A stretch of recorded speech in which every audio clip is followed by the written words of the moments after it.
Hi there, Sam Hind here, and welcome back to the Direct Selling Accelerator podcast.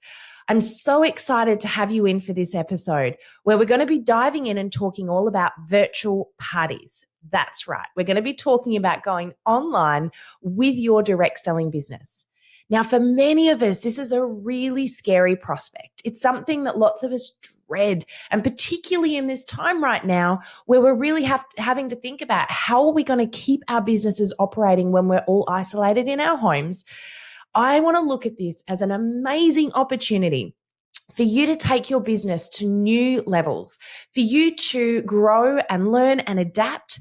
And coming out the other side of this, no matter when you're listening to this podcast, I'm super excited for what this is going to mean for your business.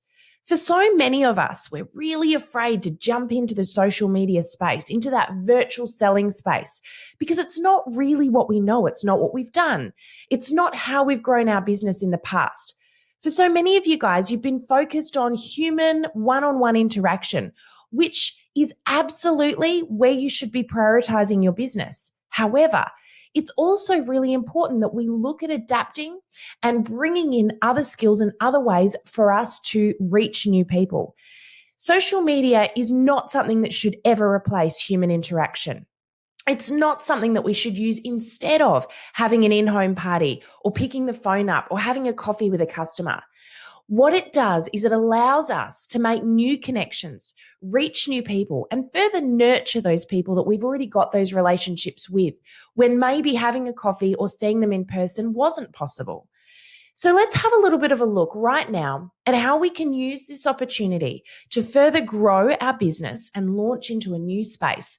We're coming out the side of this season that the world is in right now. You're going to have a bigger, greater, stronger, more powerful business that is operating in a space that you never thought you would be able to operate before. Let's look at how we can give you some new skills and get your business reaching new customers that are going to give you more joy and bring in more income so that you've got more of that amazing freedom that you want.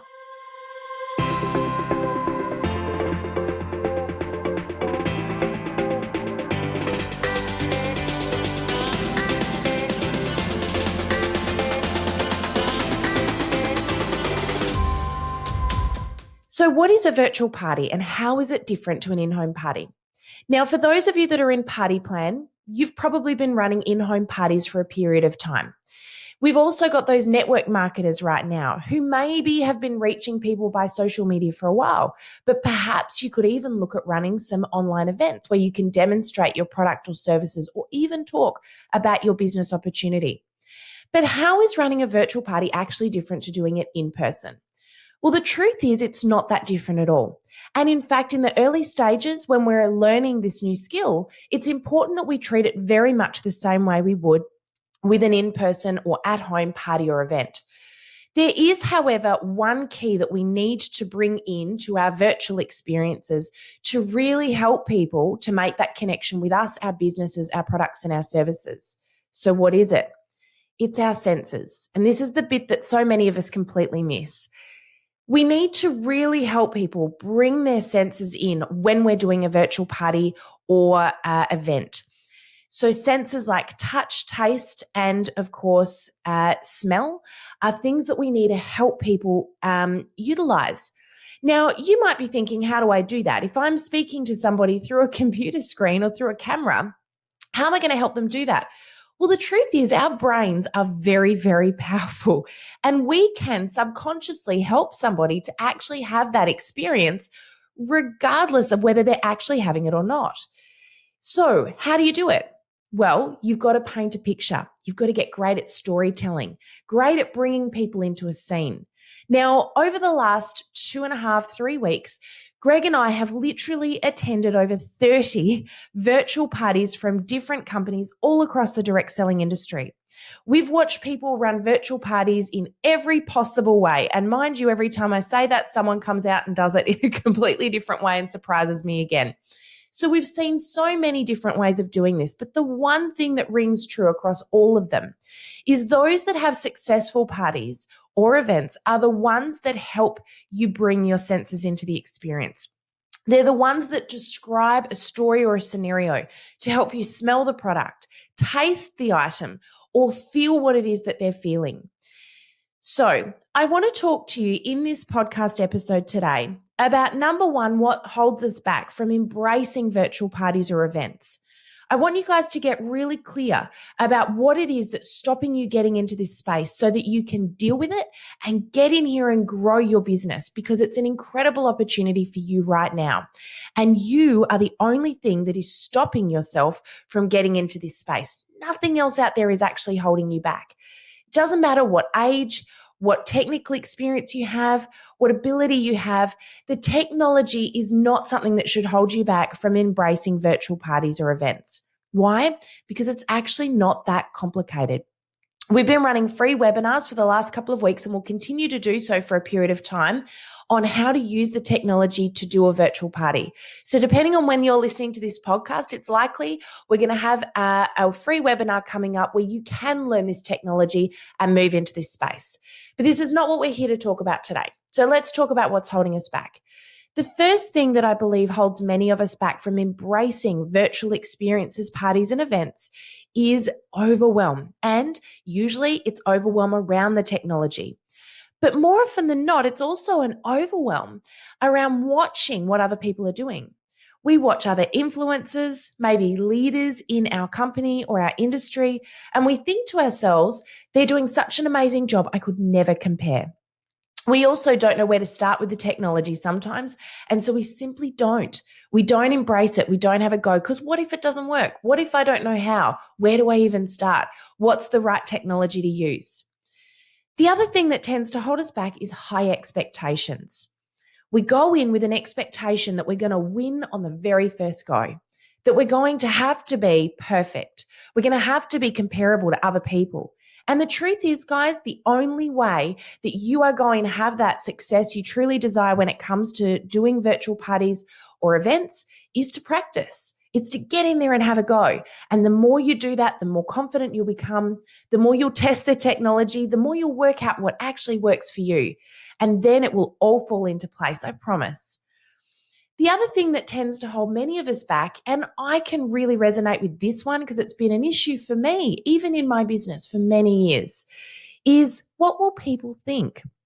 If I put myself out there, if I do this video, if I demonstrate this product, if I launch a new product, if I tell people about what I do and why I'm doing it, what are they actually going to think about me? What will they think? What opinions will they form? And how is that going to affect me? What do I want people to think? The truth is, guys, it's none of our business. We can't control what other people think.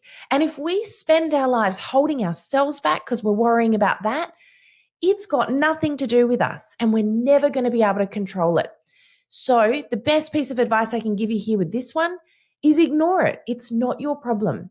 It's not your concern, and it's actually none of your business. Other people can choose to think of you whatever they want, but you need to be true to what it is that you're passionate about. What you know in your heart you need to get out there and do. And you know, if you should be embracing virtual parties and events, you already know that this is a space you should be moving into. You've just been avoiding it. Maybe you're suppressing it. But if you've got this little niggling feeling going on that you should actually be getting in here and having a go, and you're feeling yucky that you're not, then that's a pretty good sign. You need to ignore what anyone thinks, even ignore sometimes what that little voice in your head is telling you, because let me tell you, that second voice in your head is usually pretty wrong. I like to think of it as channels. So we need to make sure that we've got the right channel switched on in our head, that positive thinking one, the one that says, I can, because guess what? You can. So the other one and the very last one here, the thing that holds us back is the fear of failure. What if it doesn't work? What if my internet drops out? What if no one buys anything? What if I let my host down? Guys, these are all real feelings. But the truth is that you fail if you don't get in and have a go. So as long as you're having a crack, you're not failing. And guess what? Every time you do it, you'll improve. Every time you do it, you'll build some more confidence. Every time you do it, you're going to learn a new piece of technology or a new skill. You're going to learn what doesn't work so you can move more into the space of what does. So get out there and have a go. Now, I want to talk to you guys, now that we've kind of covered off on some of those things that really do hold us back, I want to cover off on the 5 key stages of running a virtual party. Now, I'm not going to dive too deep into these right now because this is something that we're covering off in our webinars and our training courses. However, I want to spend a little bit of time just touching on the 5 key elements to running a successful virtual party so you can make sure that you're incorporating all of these things into your event. Now, the truth is that a virtual party should go somewhere in completeness between 1 and 2 weeks, probably a week and a half in absolute total. So you want to allow that time. You need your lead-in time, your during time, and of course, your follow-up time at the end. So these 5 stages will incorporate that whole process.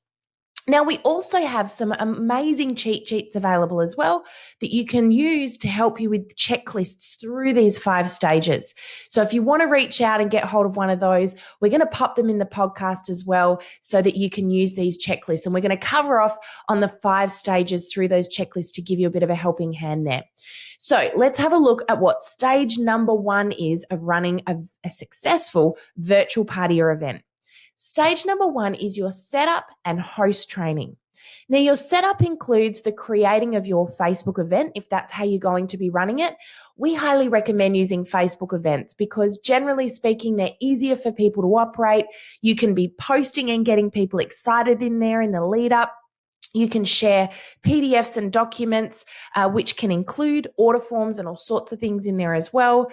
And you can go live in there when you're ready to. A Facebook event will also allow other people to tag friends in, to share it with other people that they know are going to be interested in certain products, and you can share it on your business page. So there's loads of benefits to running a Facebook event. So stage number 1 is setting the event up. Now, we recommend setting the event up between 3 and 7 days before you do your live. So we don't suggest going any longer than 7 because it gives people too much time. They start to forget. It's really hard as well to keep people excited and enthusiastic about the event coming up. The other thing that's really important about the setup process is making sure that your host, if you have one, and in fact, you can actually run a virtual party or event without a host. You can host your own. This is one of the great things about going virtual. If you're a bit low on hosts, just do your own. Or even get a couple of other consultants together and you guys can do like a big party together where each of you demonstrates a different product or a different aspect of the business. So there's loads of different ways you can do this. But let's just assume for right now that you're going to have a host. It's really important that right from the very beginning, you've got them trained. They know what it is that they're expected to do throughout this process. Now, the host training is just really simple. You need to keep it just down to a few simple steps so they know exactly what to do. Don't give them a massive job of it. Don't give them a big document with, all of these dot points of things they need to do. Remember that this is your business, not theirs. So don't turn it into a chore for them. Keep it fun, but show them how they can get involved.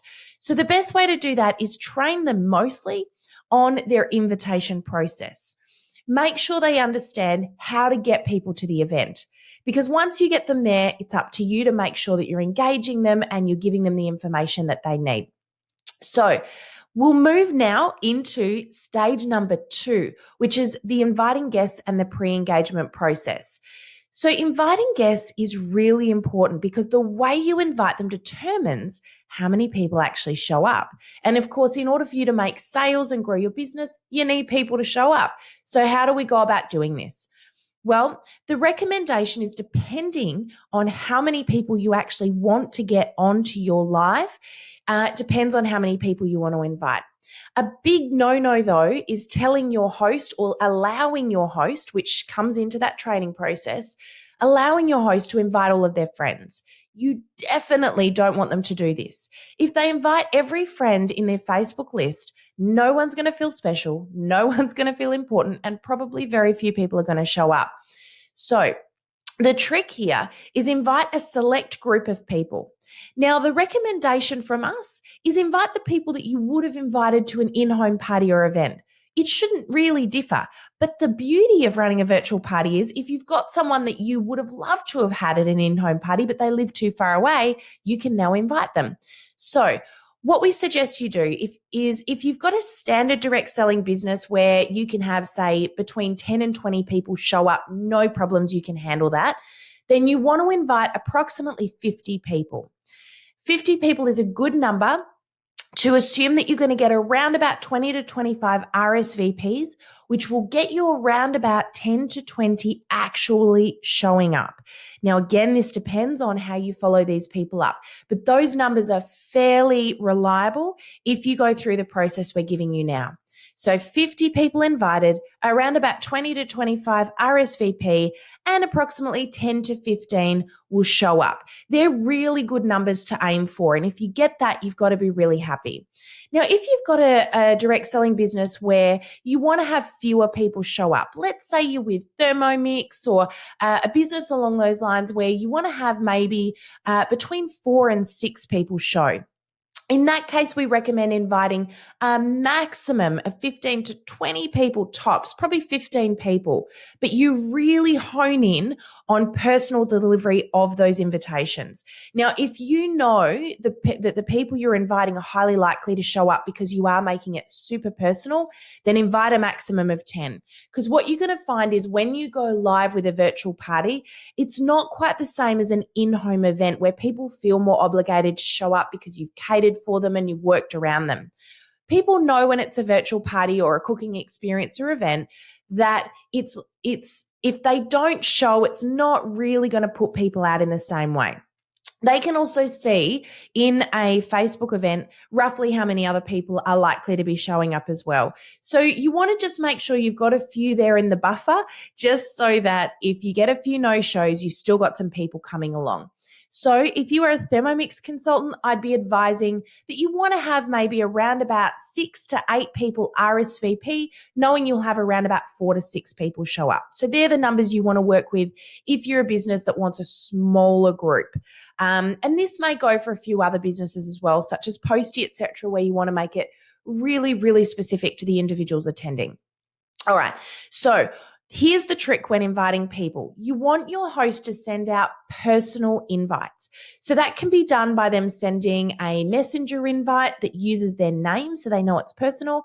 They could also send a voice message, which is a really great way of using someone's name and making sure people know it wasn't copied and pasted. It was specifically aimed at them and they were considered with this invitation. It's also a great idea for that host to include why they've invited the person, so they know that they've been thought through in the process. Now, that can be done messenger. They could also send a text or they could send an email, all including the link to the Facebook event where the virtual party is going to be happening. All right, so let's move on to stage number 3. Stage number 3 is the going live process. Now, this is really important. I've seen a lot of consultants or demonstrators do virtual parties, events, cooking experiences where they decide, I don't feel comfortable with live, so I'm not going to do it. So they go and they run a party by doing posts only. Now, while this can work if you have had lots of experience and practice, you're still missing out on some opportunities to sell product. Why? Because people buy from people that they like, know, and trust. And it's very, very hard for you to build that trust with your potential new customer if they can't see you, they can't hear you, and they can't feel a connection or resonate with you. So the best way to do that is to bite the bullet and have a go. Now, there's 2 ways that we suggest going live. The first is you can do a Facebook Live, but there are some downsides to doing a Facebook Live I want to quickly talk about. The other way of going live is by doing a Zoom. Now, I'm a particularly big fan of Zoom, and my reason for this is because Zoom replicates very much so an in-home party cooking experience or demonstration, because you are able to see everybody else and everyone's able to see you. On top of that, when you use Zoom, you've got the ability to have everyone unmuted, or you can mute them if you need to. But the point is that you don't need to be constantly staring at a chat to be able to get that interaction from people.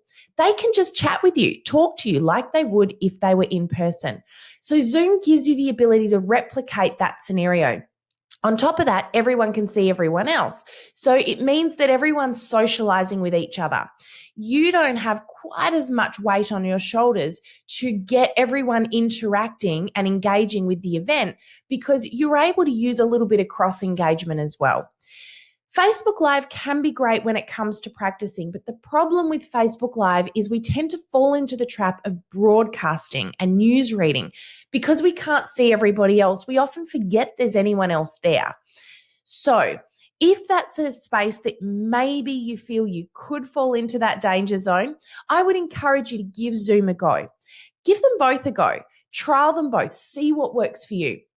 The whole thing about running a successful virtual party, event, or cooking experience is that you need to find your own groove. Guess what? There is no one size fits all with this. There's no one way to do a virtual party. I've seen loads of different parties be really successful. The thing you have to work out is, where do you feel comfortable? What works for you?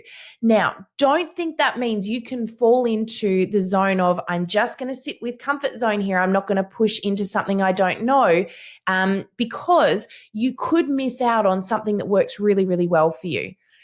So give things a go, work out what works and what doesn't work. I have to do this in my business every day, guys, and sometimes it's uncomfortable, but we also sometimes uncover some things that work incredibly well and help you to connect with your customers on a whole new level. So Zoom and Facebook Live, both fantastic. Couple of downsides to Zoom as well. One thing with Zoom that you've got to be very aware of, and I know that right now in the season that we're in with the whole COVID-19 thing going on, Zoom has opened up the ability right now for you to be able to go live using the free version of Zoom for longer than 40 minutes at the moment. But in normal times, Zoom will cut you off at 40 minutes if you have 3 or more people on the live. So you want to be a little bit cautious of that. If you're going to go over 40 minutes when you do your demonstration and you're using the free version of Zoom, you probably want to consider upgrading and paying for the membership. It's not that expensive and it's well worth it. So I highly encourage you to move into that space if you're going to be using Zoom as a tool. But with Facebook Live, it's completely free no matter how long you use it for. So just something else you need to be aware of there. A little downside for you to be aware of with Facebook Live that many people are unaware of. If you've got loads of people in watching your Facebook Live, something you need to know is that each individual person only gets so many comments during that live before Facebook cuts them off. This means that your most engaged people in your live are only going to be able to engage a certain number of times. Now, we don't know exactly how many times that is. I think it's approximately 20. So once they go over that many comments, Facebook cuts them off. They can no longer comment on your live, which is a pain in the backside for you because you want those engaged people to continuously be engaging while you're doing your demonstration. It's really important for you. So just something to be aware of. So just as we move into stage number 4, I want to encourage you, the most important part of your live, aside from the fact that you do go live, is that you want to engage people as much as possible. Don't broadcast, don't newsread, make it all about interacting with people. Because ideally, you want to use this opportunity to build relationships, connect with your customers, because it's going to help you with the next 2 stages. So stage number 4 of running a successful virtual party is the most important stage, and it is the one that most people completely miss or overlook because they feel icky and uncomfortable about it. It is closing the sale. Guys, it's why you're there. And guess what? It's also why your customers are there. No one attends a virtual party, an in-home party, a cooking experience, an online event without the intention of considering purchasing a product. They know you're there to sell something. Now, they may choose not to buy, but the point is, often the reason people choose not to buy is because you didn't ask them to. They kind of throw their hands in the air and go, oh, well, I got out of that easy. I didn't have to buy. Or I wanted to buy something, but they made it really hard for me and I don't know what to buy. So I'm just going to go. I'm not going to bother. So it's your responsibility to make it simple for people to make that purchase, to make it really clear and easy for them and walk them through that process. So closing the sale can be done several times through your virtual event or party. It should be done at the very beginning where you tell people how they're going to be able to make their orders. So if someone can't attend but they want to place an order, they can. You should let them know at the beginning of your live that you're going to be giving them an opportunity at the end to make a purchase. And you can give them some instructions on how they can do it if they have to leave early. But a little tip here, entice people to stick around. So give them a little bit of an incentive to hang around to the end. Maybe do a lucky door prize or offer an engagement prize or something like that you're going to announce at the end, but only the people that are on at the end are going to have the ability to win. That's a really great idea to keep people on for your live all the way through. Now, here's where closing the sale becomes really important. At the very end of your live, you need to make it super clear how people are going to be making their orders with you. Are they going to be contacted by you privately afterwards? Are you going to have a Google form there for them to fill in? Is there going to be a link? Although I wouldn't usually recommend that you send people to an external website. This is a little bit of a no-no. However, if you want to learn a little bit more about this, jump into one of our free webinars and we'll unpack this one a bit further. But make it really clear how they're going to close, how you're going to close that sale, how they're going to make a purchase from you. Let them know what your expectations are and make it super simple. Don't make them jump through too many hoops. So for example, don't say to them, guys, if you want to place an order, here's my phone number, ring me or send me a private message. Nuh-uh, it's your responsibility. You're the salesperson. You guys need to make it super easy for them. So following them up is a really great way of doing this. Also, a little key when it comes to closing the sale is observe people all the way through the process. The more you've got to know each person that's attending and, of course, the host, the easier it's going to be for you to close that sale because you're going to know which items they were interested in. You're going to know which items they appeared to get excited about or paid more attention to. So all of these things are going to help you when it comes to step number 4 because you're going to be able to tie it back into what they paid attention to earlier on. You'll be able to address a particular product that you saw them light up at or that they asked questions about. You're going to be able to tie it into a need. So if you know that someone's got kids at home, for example, and they're looking for a way to keep the home a calm environment, or maybe they're homeschooling kids at the moment and they're needing something to, motivate the family, or you might do essential oils, or you could be with Thermomix and, you might have a great recipe for healthy lunches in the home. You may do essential oils and have an oil blend that you can recommend that's great to have going while the kids are doing their homeschooling to keep everybody's brains firing. So if you know a little bit about each individual, you're able to tie it in, which makes closing the sale feel more natural for you. So what's important with closing the sale is finding a way to make it feel supernatural, to make it feel like it's you. Now, I don't recommend replicating and copying what other people do. Definitely observe and take from what other people do and kind of make it your own. But whenever we close a sale and it doesn't feel natural, it also doesn't look natural to the people on the other side. It's important for you to find your comfort zone here, but don't skip over it, because if comfort zone for you means I'm not going to do it at all, you haven't addressed it. You haven't come up with your way of doing it.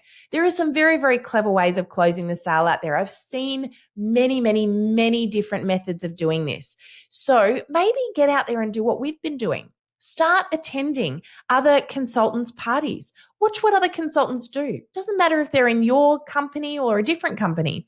Observe. Watch what they're doing, pay attention, and then take a little bit from here and a little bit from there, adapt it and make it your own.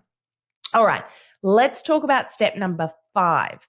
Step number 5 is follow up. Follow up is really important no matter whether anyone bought from you or not. This is your opportunity to, number 1, nurture people so that later on down the track, maybe they will become a customer. People that bought from you, continuously nurture them because you never know what else they might need later on. You want them to remember you. You want them to become repeat customers. And of course, you want them to spread word of mouth all about you to their family and friends so that hopefully you generate new leads, new customers as you move forward. So follow-up can be done in several different ways, but I definitely recommend to make it personal. And the way I like to make it personal is voice messages. If I leave a voice message, people can hear me use their name. They know I haven't copied it and pasted it, and they know it was just for them. And it's something a little bit different as well, so it stands out.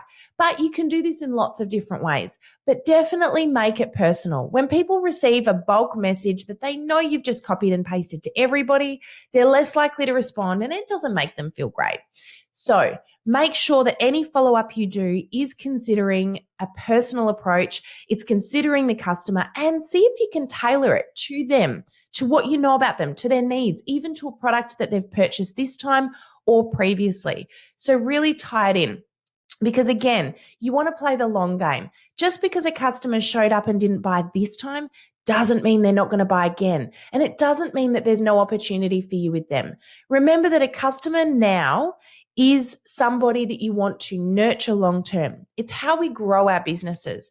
It's by creating people that tell everybody about who we are, that are excited about what we do, that remember us. And the only way that we're going to be memorable is if we step out there and we create personal relationships with our customers. So don't disqualify the importance of a really simple little piece of follow-up that's personalized to each customer. Okay, so let's just go back over those 5 stages of running a successful virtual party. Step 1 is your setup of whatever you're going to use, your technology, which might be your Facebook event, and working out what live you're going to do and what time you're going to go. So setting it up, working out your day and time, and your host training. So keep it really simple. Make sure the host knows exactly how they need to be involved in this process. Keep it short, sharp, and simple, and really super clear. Step number 2 is inviting guests and pre-engagement. So making sure that you get people not only to RSVP, but to show up and pre-engage. So put posts in that Facebook event, get them excited, create curiosity and intrigue, have them looking forward to the event. So don't just invite them and then let them hear crickets chirping until the day you go live. They're less likely to show up. So get involved, get to know them, build the relationship, and build the excitement in the lead up to step number 3, which is going live. Make sure that you go live, even if you're uncomfortable. Bite the bullet and give it a go, because people buy from people that they like, know, and trust. Step number 4 is closing the sale. Don't chicken out, guys. Make sure that you make it super clear how people can buy from you, and that you follow through with step number 5, which is following up. Even if they don't buy, make sure that you consistently and continuously build those personal relationships and make them personal. Reach out, use their name, do something different. Make sure that they don't feel like you've copied and pasted a mass message to everybody. So, guys, absolutely no reason for you to get out there and give this a go. Don't fall into the trap of overcomplicating this process. It is very much just like running an in-home party or event. Guys, this is your opportunity to go live, to take your business into a totally new space, so that when we come out the other side of this season that we're all in, we're going to have businesses that are stronger, reaching new people, getting new leads, and we're going to have learned a new skill we can all be super proud of. So get in there and have a go. Make sure, if we're running our webinars, when you're listening to this podcast, that you get in and register for one of them, where we really unpack all of these 5 stages and walk you through them. But guys, have an amazing week. Look after yourselves. Stay well. God bless. And I look forward to seeing you again on our podcast next week. Thanks, guys.